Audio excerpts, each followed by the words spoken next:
ನಾನು ಬಸಳೆ ಸೊಪ್ಪಿನ ಸಾಂಬಾರು ಮಾಡ್ತಾ ಇದ್ದೀನಿ, ತೋರಿಸ್ತೀನಿ ಇವಾಗ. ಬಸಳೆ ಸೊಪ್ಪು ಇದು ನಾಲಿಗೆ ಹೊಡೆದಿರ್ತೈತಲ್ಲ, ಬಾಯಿ ಹೊಡೆದಿರ್ತೈತಲ್ಲ, ಅವಾಗ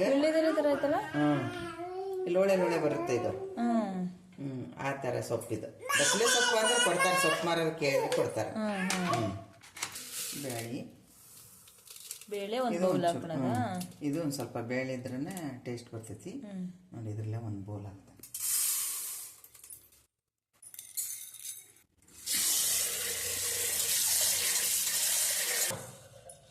ತೊಳೆದದ್ದೇನೆ ಇವಾಗ ಎರಡು ಸಲ ತೊಳ್ಕೊಂಡಿದ್ದೀನಿ. ಟೊಮಾಟ, ನೀರುಳ್ಳಿ,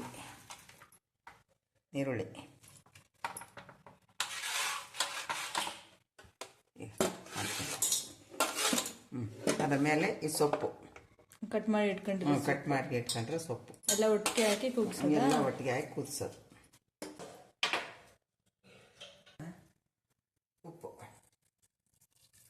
ಅರ್ಧ ಸೌಟು ಎಣ್ಣೆ, ಒಂಚೂರು ಅರಿಶಿನ.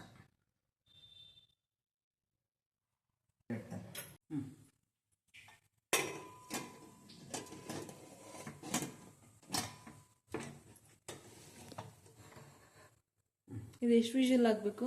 ಇದಕ್ಕೆ ಒಂದು 3 ಆದರೆ ಸಾಕು. 3 ವಿಷಲ್ ಆದರೆ ಮೆತ್ತಗೂ.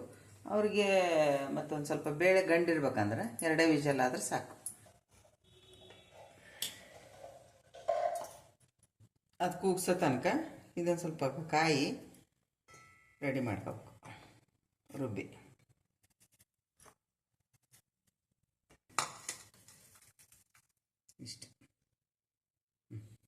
ಇಷ್ಟು ಕೊತ್ತಂಬರಿ,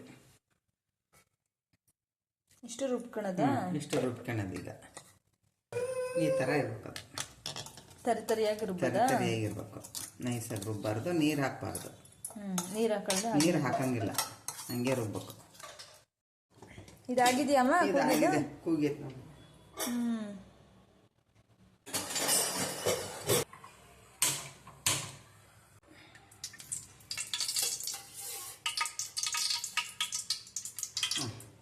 ಎರಡು ಸ್ಪೂನ್ ಎಣ್ಣೆ,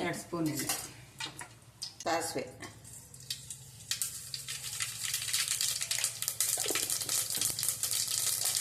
ಜೀರಿಗೆ, ಕರಿಬೇವು, ಕೊತ್ತಂಬರಿ, ಕೊಬ್ಬರಿ ಹಾಕಿ ರುಬ್ಕೊಂಡ್ರದು.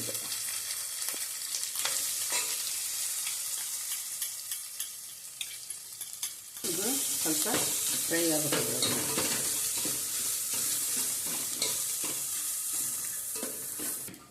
ಇವಾಗ ಇದು ಮುಗೀತು. ಇದು ಸ್ವಲ್ಪ ನೀರು ಬಸ್ಕೊಂತೇನೆ, ಬೇಳೆ ನೀರು.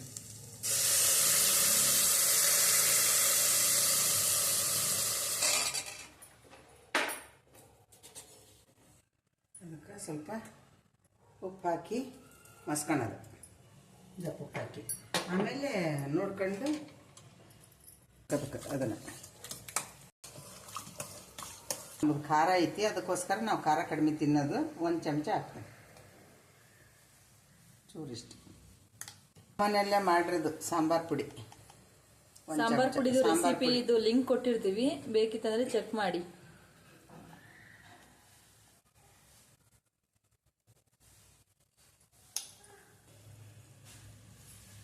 ಅರ್ಶಿನ ಭಾಳ ಹಾಕೋದಿಲ್ಲ, ಒಂಚೂರು.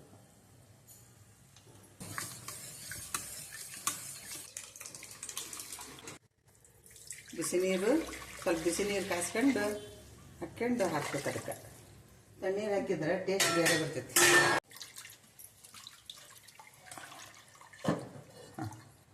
ಬಿಸಿನೀರು ಕಾಯಿಸಿ ಅಂದ್ರೆ ಟೇಸ್ಟ್ ಬೇರೆ ಬರ್ತೈತಿ. ತಣ್ಣೀರು ಹಾಕಿದ್ರೆ ಅದಕ್ಕೆ ಸ್ವಲ್ಪ ಬಿಸಿ ನೀರು ಕಾಯಿಸಿ ಹಾಕಬೇಕು. ನಾವಿನ್ನೂ ಸ್ವಲ್ಪ ತೆಳ್ಳಗೆ ಮಾಡ್ತೀವಿ, ನಿಮಗೆ ಬೇಕಾದರೆ ಇಷ್ಟೇ ಮಾಡ್ಕೋಬೋದು, ಇಷ್ಟೇ ಗಟ್ಟಿ. ನಾವು ಇನ್ನೂ ಸ್ವಲ್ಪ ತೆಳ್ಳಗೆ ಮಾಡ್ತೀವಿ. ಇವಾಗ ಆಯ್ತಿದ್ದು, ಕೊತ್ತಂಬರಿ ಉದುರಿಸಿ ಇಳಿಸ್ಬಿಡೋದು, ಮುಗೀತಿದ್ದು. ಬಸಳೆ ಸೊಪ್ಪು ಸಾಂಬಾರು ಚೆನ್ನಾಗಾಗಿದೆ. ನೀವು ಒಂದ್ಸರಿ ತಂದು ಮಾಡಿ ಊಟ ಮಾಡಿ ನಮ್ಮ ಚಾನಲ್ಲು ಸಬ್ಸ್ಕ್ರೈಬ್ ಮಾಡಿ ನೋಡ್ರಿ. ನಮ್ಮ ಚಾನಲ್ಲು ನಿಮಗೆ ಫಸ್ಟ್ ಬರ್ತೈತಿ ವಿಡಿಯೋ. ವಿಡಿಯೋ ನಿಮಗೆ ಫಸ್ಟ್ ಬರ್ತೈತಿ. ಥ್ಯಾಂಕ್ಸ್.